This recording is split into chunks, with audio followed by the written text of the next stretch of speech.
when I went to prison, man, it was, for me, it was really a time to rest. Like, I went in there to rest, like to take a fucking breather. Like, you know, when you watch Goodfellas, you know, the girl's talking to him, Lorraine Bracco's talking to him, she's like, well, look at Jeannie's husband.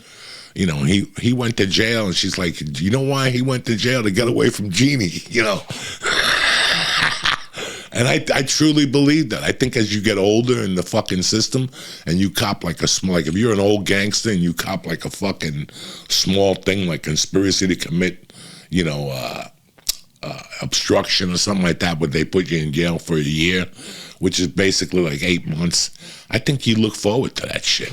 I really do, when you're in the rat race. Because for me, as soon as I went in there, I had a high stress level.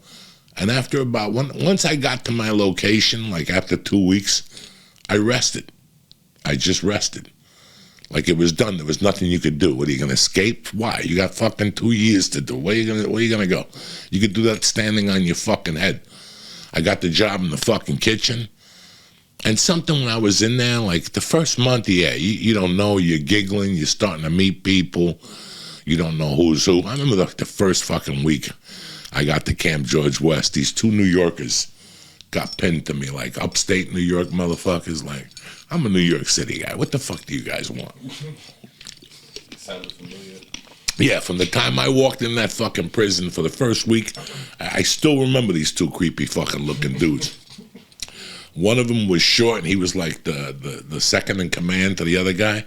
Like the other guy would say something, and he'd go, what do you think? Yeah, boss, let's do it. It was, I swear to God, it was right out of a TV show. 2 fucking retards trying to get over on Uncle Joey, but God knows what. I had no fucking idea what they were trying to do. I think they were into heroin and shit. They were trying to sell me the cotton balls. Like when you shoot heroin, you put the cotton. I think you put the cotton in, and you mix it, and then you put the needle into the cotton ball, and you pull the fucking juice in, and then you fucking shoot yourself. But that cotton ball's got shit in it that's worth money. So these guys were selling the fucking cotton balls, like the fucking scabs of everything these motherfuckers were selling. So I think after like a week I lost these guys. Then I got put in the kitchen. And then I got to tell you guys something. You ever hear people saying like they got the best love they've ever had, like this is the love of my life and all this shit? I gotta be honest with you guys, because I've had time to think about it. I've been watching Oz for like 3 fucking weeks now. So every time I watch him, my wife goes upstairs, I turn the TV off, and I actually think about, you know, what happened to me in prison, why. And one of the things that happened, you know how people say to you, I met one of my great loves. I gotta be honest with you guys, when I got locked down, I ended up meeting one of the best friends. Like, if I look at my life in a span of friends that I had, I bumped into the guy that I thought, I was scared for a while, because I heard all the stories of people going to prison and coming out a little streetwiser, and then really spreading out in their horizon and really becoming a full-time fucking criminal. Excuse me. I fucking met a guy named Torrey Piles. I don't know. Maybe my second week. We worked together in the kitchen. Good-looking dude. Looked like Michael B. Jordan. Same smile. Had like a big diamond earring. We were both about the same age. The only thing between the both of us is he was a fucking professional drug dealer. He was a professional. This guy was making money in the 7-digit range moving cocaine at my age. He had 7, count them, 7 women with all different cars with all his kids. 7 kids with 7 different women, and they came to visit him 3 times a fucking week. He would do 2 visits a fucking day. And he would tell the one baby's mama not to fucking come. This guy was the real deal. No jewelry, no bullshit, no, he thought he was cute. He was just a kid who grew up poor in the projects of Compton or Crenshaw, wherever the fuck he came from. His brother got shot. His father got shot.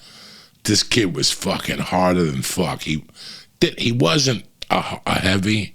He wasn't a bully. He was a handsome fucking young brother nice build, you know, just, we became friends in the kitchen. We had each other's back.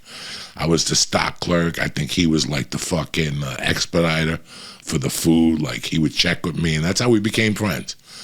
And then he moved into my fucking, because all the kitchen people lived together. That was part of the rule, that if you worked in the kitchen, it's better that you live together. So, because everybody has to get up at 5 in the morning, 4 in the morning, shit like that. So instead of the COs going from, you know, it was like maybe 8 dorms, from them going to dorm, they just put us all in the same fucking army barrack. And that's when him and I hit it the fuck off. I mean, I made a lot of good friends in there, to be honest with you, but he was special. Him and I, we were like fucking frickin' frack. We lifted weights together. We ran together. We exercised together. We ate Chinese food together. We had so many fucking things that we were friends about. Like, we used to love Nutter Butters. He's a Nutter Butter motherfucker, and I'm a Nutter Butter motherfucker. We used to get Nutter Butters on Sundays and Saturdays and stock them up for Sunday night. The Bundys, America's Most Wanted. What were the Bundys? Love with Marriage? On Fox, that show, that was our shit on Sunday nights. Sundays was big fucking day at the prison.